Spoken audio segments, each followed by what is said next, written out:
Welcome to Zen Supermom, the interview series that helps you create more calm and peace in your crazy busy life. I'm your host, Elena Gomez Rodriguez, and today I'm with Bernadette Logue, otherwise known as B to everybody. And she's the leader of the Daily Positive, a transformational life coach, and the author of 3 personal growth books. So hi, B, welcome. Thanks for having me. Yeah, thanks for being with us, because your zone of genius is really like merging that focus on creating more peace and productivity, which is exactly what we want on Zen Supermom. We want to feel more zen, more at peace as moms, but at the same time, we want to feel like we are achieving, and there's still a lot of things we have to be doing. So I would love to start maybe at the beginning with your personal story, because you are also a recovering perfectionist, right?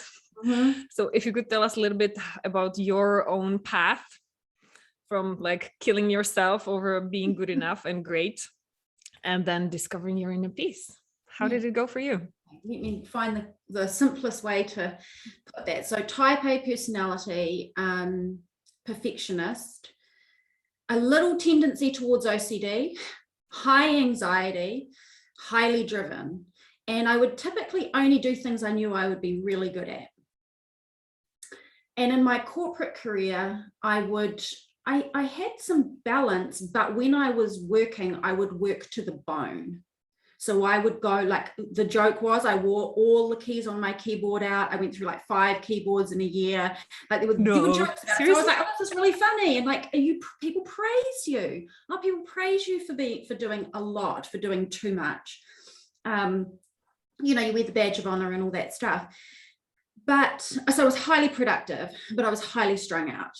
And after 10 to 12 years of doing that in corporate, my body was like no more. So I had a problem with my arms and my shoulders where I was literally in so much pain from working so hard and trying to juggle everything and make everything look right. Perfect house, tidy, perfect car had to be clean all the time. Work had to be, I had to have an empty inbox, which most people know is nearly impossible, but I would like, that's my goal every day. And my body was just like, I can't take it anymore. So I had a lot of pain, and I definitely didn't have peace. So I was highly productive, but no peace. And when the body starts screaming, you really don't have a choice. So as you and I talked about, I picked myself out of the corporate life, and I decided to start my own business. And I'd gone down the spiritual rabbit hole, and I discovered all these things about the importance of being soul aligned. And I'd been into mind mastery since I was 19. So I was kind of well down the personal growth path, but I just picked up my modus operandi and I took it into my own business. And then I burnt myself out in my own business.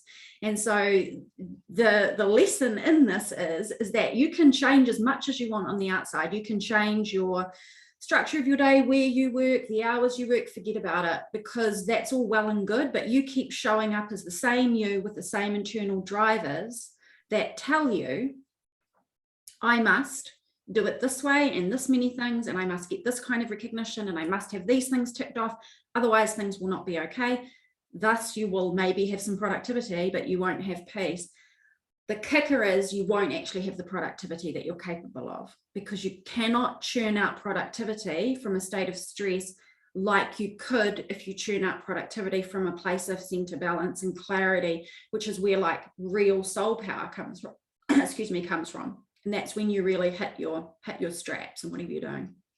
And I love that, because so often we put it the other way around, right? So only when I achieve what I need to, or when I need to get done what needs to get done, then I can like feel good enough and calm down and feel like fulfilled and achieved. But what you're saying is actually it's the other way around. The achievement comes from the inner peace and feeling calm and that inner sense first. Yeah. Because if you've tried what you just said, oh, I'm going to like do everything and then I can rest. How's that working for you? It didn't work for me and doesn't work for anyone else, because guess what? Life keeps showing up and your list will continue to grow, and you will never feel done, because you're trying to fill an inside void with an outside fix. Yep. The reason you need to be perfectionist and you need to tick all the boxes and you need to do it all is because it's trying to feed something inside of you.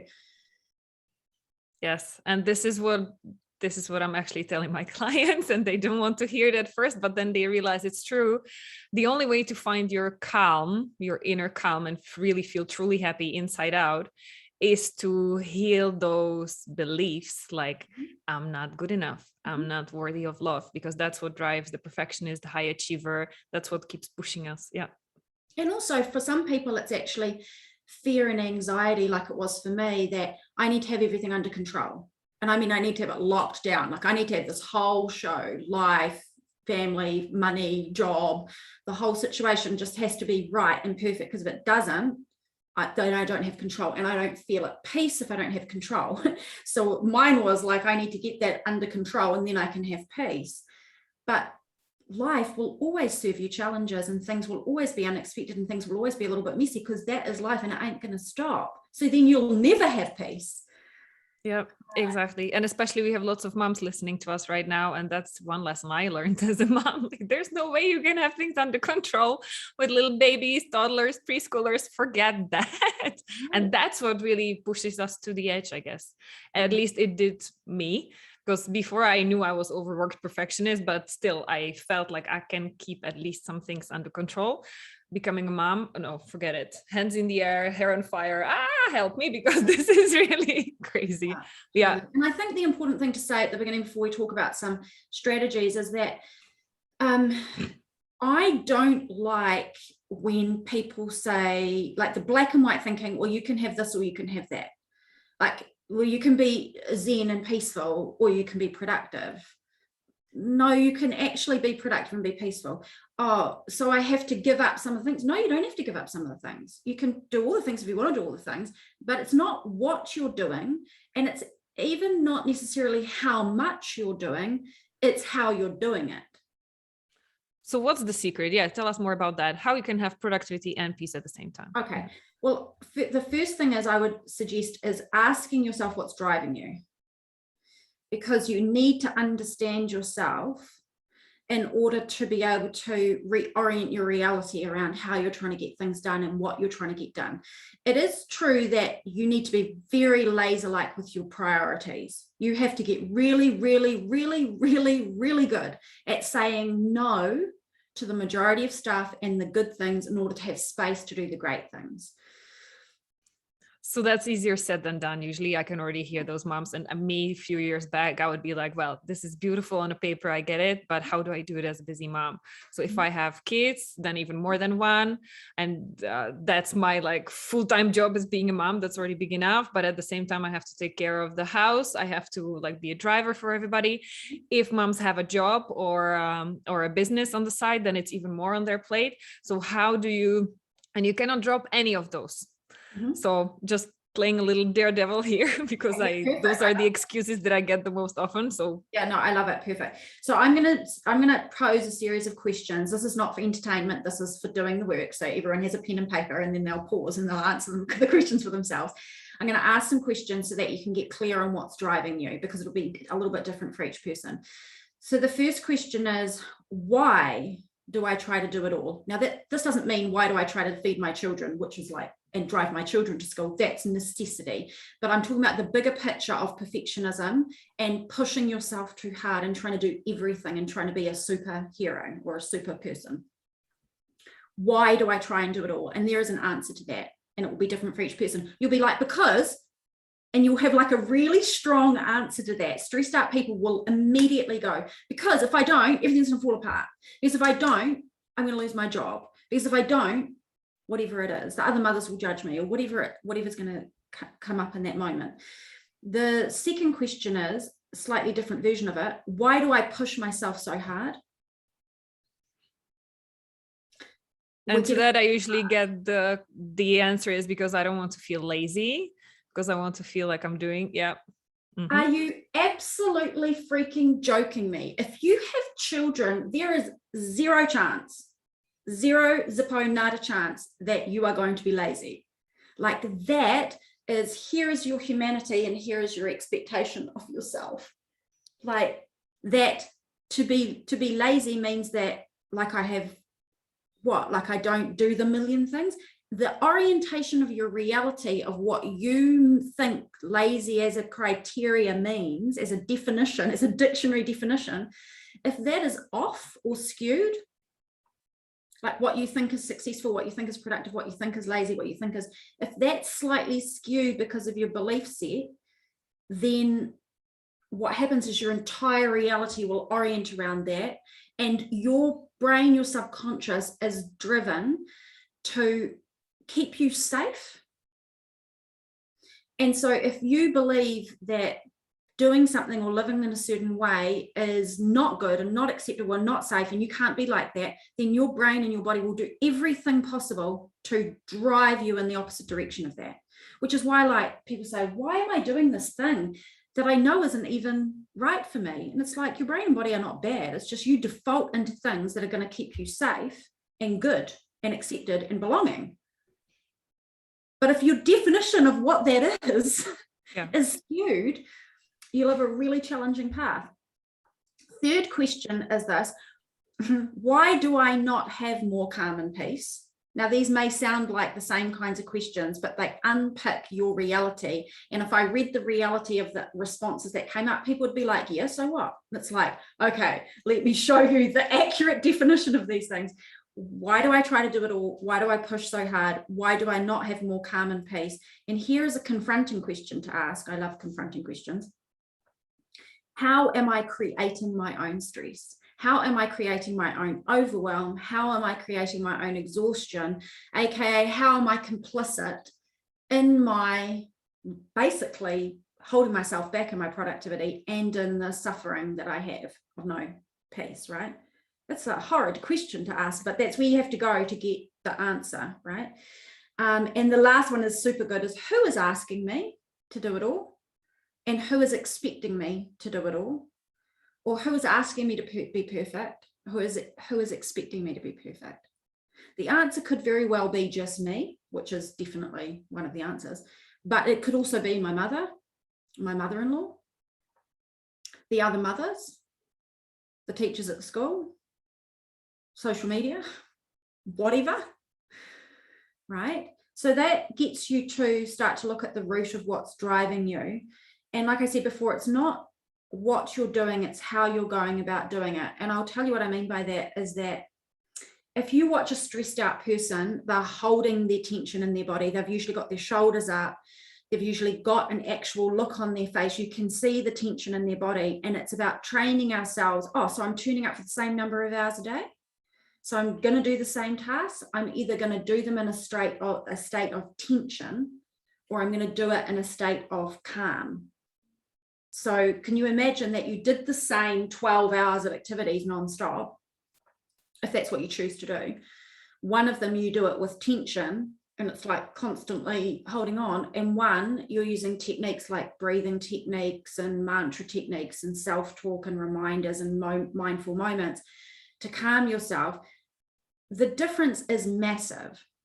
The difference is this. Here's why you have to change your modus operandi about how you're doing it, not what you're doing, is because when you're in a state of stress, your brain and body are in a state of fight, flight, basically. And we know from scientists and doctors, they say that it shuts down the smart parts of your brain.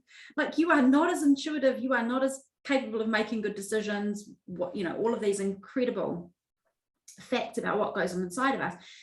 Additionally, if you're constantly in a state of tension and stress, your body is not in the restorative mode. So it affects your health to constantly hold that state. So it's not good for productivity. It's not good for health. It affects your communication. Therefore, it affects your relationship with your partner, your children, everybody. So changing of your approach to it is critical. So how do you do that? You were mentioning some of the techniques, how to stay calm during the day, especially when you get triggered or when you feel like there's so much ahead of you. So I prefer to do the double-headed strategies. One is preventative and proactive, and one is reactive. So one is the rituals that are like, you must do these regularly to stay centered. These are like, I call them life anchors. You don't do them and life gets stormy, you are just getting knocked about all over the show. And I'm not talking about spending a lot of time. Like, this could be 2 minutes. This could be, I set my alarm 2 minutes earlier than I know those children wake. Yeah. So I can, or I'm going to sit on the toilet with the door closed for 2 minutes, pretending I'm going to the toilet, but really I'm doing my ritual. So it's like you're anchoring yourself. And then the other one is ambulance at the bottom of the cliff. It's too late. I'm already in a state of stress and I need something to get me out of that. So if you can think about cultivating your peace is a little bit like nutrition for your body, is a little bit like going to the gym to get fitness, is a little bit like what you invest in your clients and your business is what you get back in your business. What you invest in your peace is what you get back in your peace. The thing with proactive rituals is that they build up as a cumulative effect over time. They are not play toys. They're not something to do once in a while because they won't give you any benefit. It's like going to the gym once and then expecting like 30 days later that you're going to be able to go and run 5Ks. It's not going to happen. It's like, right? So those rituals, I'll tell you the rituals that make a huge difference for me personally. I wasn't going to talk about these types of things, but this is fabulous.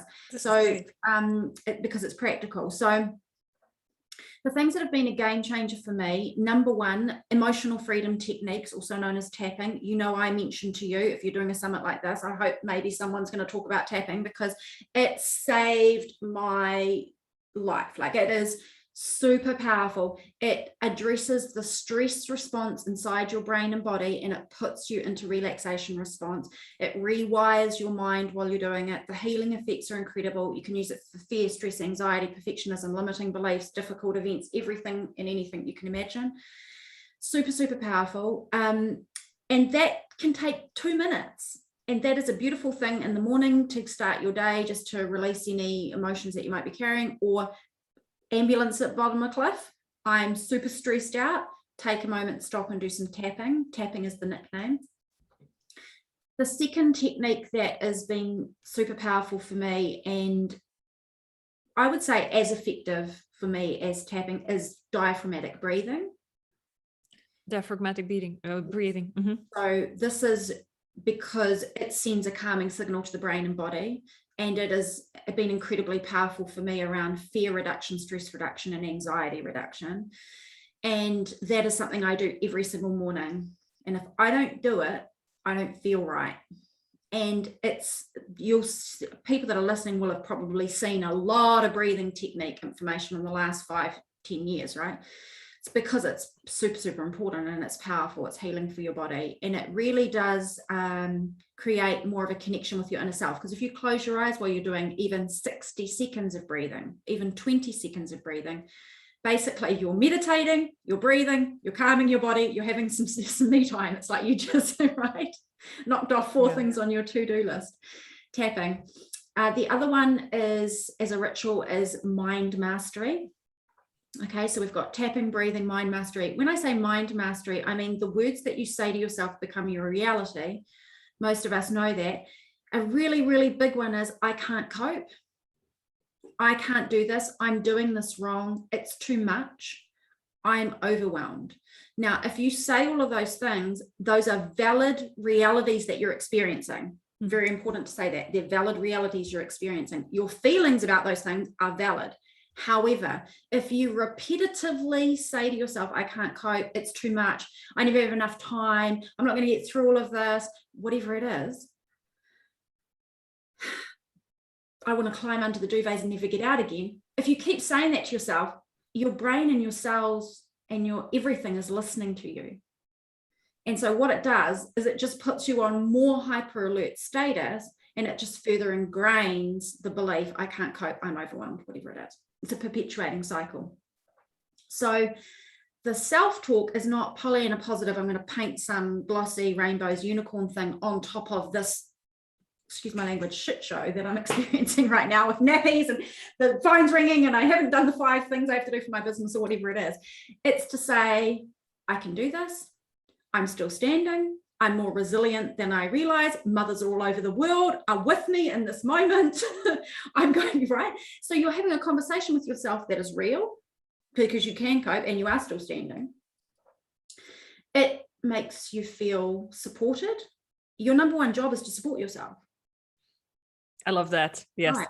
Yes, because it can feel very lonely when you're trying to manage this whole show. No matter how many people are also experiencing this in their reality, you're there and you're having to do it sometimes alone, and it can feel very lonely. You must be the biggest supporter of yourself. And when we talk about supporting ourselves, it's like there's two of us. There are two of us. There's your higher self-awareness, the part of you that can watch this happening to yourself. You can watch your thoughts, you can watch this whole experience like it's a surreal thing and you're watching yourself in a movie. And then there's you and your personality down in your body, having all your reactions and having all your, non-peace. The higher part of you has to step in and say, I understand. You say this to yourself. You would say this. You would say, B, I understand that you feel like you're done. I understand you feel like you can't cope. I understand that you feel like you want to rip your hair out. I understand all these things. And I'm here to tell you, you can cope, and you are coping, and you are doing it, and you've got this. While you breathe. Right? So it's not the be all and end all, but it's a very important part of the equation. And the fourth and final thing is strategies for rituals. And it's not everyone's gig. I understand this, but faith and spirituality, again, almost saved me. I would say they did save me. And that is, here I am amid this chaos, and I am not here alone, because I have so much unseen support, energetically, you can call it spiritually, divinely, whatever you want, that is literally all around me. If my eyes could see it, it would blow my mind how much support there is here for me. And so that kind of surrendering up. Okay, how am I going to get all this done? I surrender. Where do I start? I surrender. What do I do next? I surrender the stress. So those four things, breathing for the body, emotional freedom technique for the emotions, mind mastery and spirituality for the soul, they cover like core components of who we are as human beings that we need to caretake proactively and reactively as we navigate this massive amount of stuff that we want to take care of. So that's calming. Those things are calming. You don't do those. I don't know how anyone has peace if they don't do things like that. No. And what I love most about it is that you're mentioning how you can integrate it in your life already, that you don't have to take like half an hour every day to sit on a yoga mat and with your eyes closed. But those are little things, little short breaks that you can take even when you're brushing your teeth, or you're in the bathroom, or you're doing something where you can just, part of your mind can split off and relax and calm down, and you can do the talking to yourself, the higher self. I loved it. Yeah. Brilliant. Example, sitting on the toilet, talking to yourself, brushing your teeth, looking in the mirror, repeating, I've got this, I've got this, I've got this, showering, shampooing your hair, deep diaphragmatic breathing. You don't have to take extra time. And in fact, when you do, it would probably just stress you out more because you're like, I don't have the time. So it's about, definitely integration into the routine. So those things are great for calming strategies. However, that doesn't address what are you doing, how are you doing it, how much are you doing it, why are you doing it. And that was, I started with all of the, okay, I'm going to do all these rituals, right? And that was well and good. And then I was like, okay, something else has got to give here, because I'm kind of just dampening flames. And the realization comes, I'm trying to do too many things at one time. And I would say, like, my husband would be like, what are you doing? Like, he's working with me, and we're like been, working together for like 10, 12 years. And he's like, when are you going to learn? And it took me a long time to learn. And the learning was, I would hear myself saying to him, I can't stop doing that. I can't stop doing that task. He's like, but what about dropping this? I can't drop that. And I can't drop that. And I can't delegate that. And I can't outsource that. And I had a whole narrative and a whole story about why I couldn't do any of those things. And it was never going to change until I changed the narrative about those things. And sometimes it takes an external person, like when I hired someone to look at my business and me, and they were like, aren't you exhausted? And I was like, yes. And they were like, that's because you're doing too much. I was like, oh, got it. But when it comes to some things, like you saying, mothers will be like, but I can't not take care of my kids, and I can't not drive them to school, and I can't not do XYZ things. You have to get really, really good at saying, like, what are the mission critical things? Because I'll tell you right now, people can debate this with me all day long, but there's 24 hours in a day, and you have to sleep. And I use this analogy, you're like a car with a fuel tank. You fuel it up with your sleep, your food, your rituals, your tapping, your breathing, your spirituality, your mind mastery, whatever it is that you dig that relaxes you, some Netflix. You fuel up your tank. And if you expend more than what's in your tank in that one day, you're going to be, and you do that repeatedly, you're going to burn out. So something's got to give. You are either going to delegate, you're either going to outsource, or you are going to change what you're doing and what you're agreeing to take on, which comes down to, how do I say no? But I have to do the bake sale, but I have to make the muffins for the thing, but I have to coach the soccer team, but I have to help my husband with his thing, but I have to also spend time with all these friends, but my mother-in-law needs this, my mother, and it's like something has to give. And what will usually give is your health and your peace until you decide this doesn't work anymore. And yeah. So how do you do that?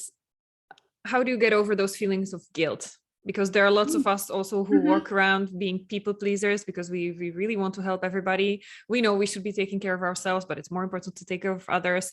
And if we don't, if we say no, then we feel shitty about ourselves we are guilty. So how do you go about that? Perfect. So that is, your worldview is skewed. And I know this because I've been in the exact same thing and I had the exact same story.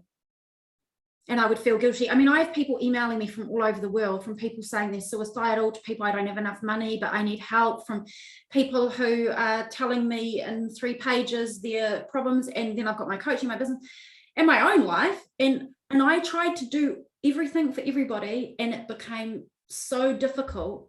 And what happens is if you realize that the moment you are no longer shiny, and what I mean by shiny is your spirit's right beaming out of your face. If you are no longer shiny, you have stolen from the world. You have selfishly taken from the world what the world is asking of you and from you. You can no longer be what your children really need, what your friends really need, what anyone really needs. Nobody wants your wrung out, tired, exhausted self.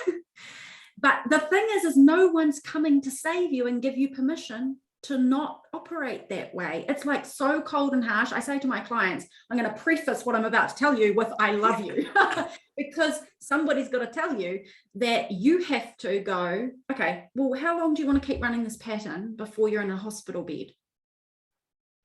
Because you've got blooming burnout, you've got, fibromyalgia, or you've got something, because your body will burn you out if you keep going this way. And the cold hard truth is I've seen people burn out, and you know what? The company moves on. Bosses don't care. It's like yesterday's news. Like you work your bone for somebody else. You do all these things for other people. Are they the one that are going to come and mop your brow when you're lying on the couch under a duvet because you're exhausted and now you've got the flu and whatever it is? Because no, they're not coming. They're not coming. So you have to be really, really bold about it. So here's the thing, is stepping back. And this comes back to all those 5 questions I asked at the beginning. For you to be able to stop saying yes to everything and to start having a new approach that's going to give you peace, you need to ask yourself, what do I think success and excellence looks like? Because if you think success and excellence looks like doing everything for everybody, you're 100% going to run your pattern until the end of your life.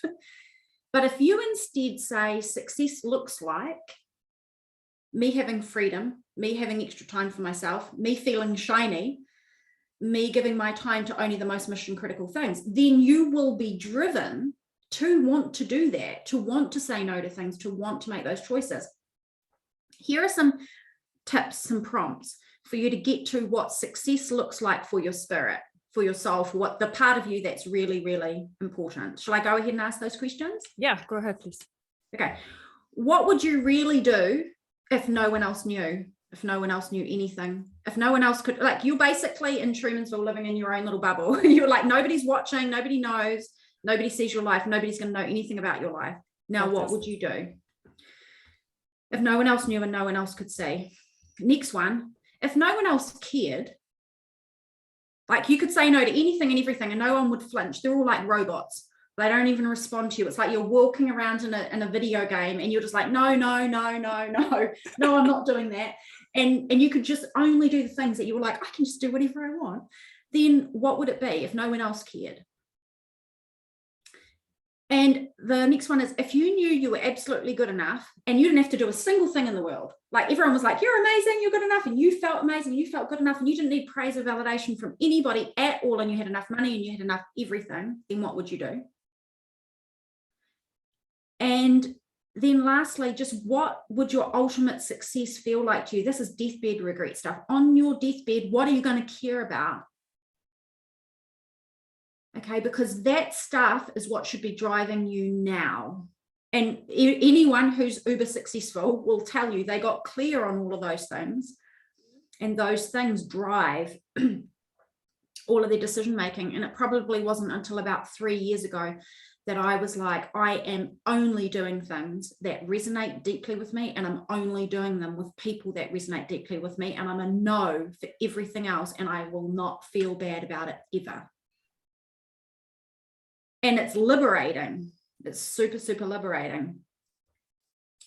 So, which leads to, you know, I said I'd give you 3 things that people would use to kind of reframe their world. Well, that's the first one, redefining success, but which segues perfectly to values.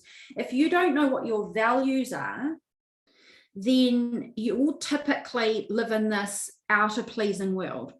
Like, I need to please the outer world, and I need to react to whatever's coming at me and do it all, right? But if you know what your deeply held values are, then everything you do and choose must align to your values. If it doesn't, can you imagine what it feels like inside your body if you do stuff that clashes with your values? Yeah, it's a mess. So what are some of those values typically that you see in your with your clients? Yeah, so I mean, value, there are so many values. It's not to say that you can pick them from a dictionary, but values can be equality, justice, freedom, independence, authenticity, compassion, love, wellness. It's just an endless list of things that would be values. You know what your values are because they're things you would get on your soapbox about. They're things that when other people don't display them, it grates on you. Yeah. They're the things that you wish everybody in the world was doing more of.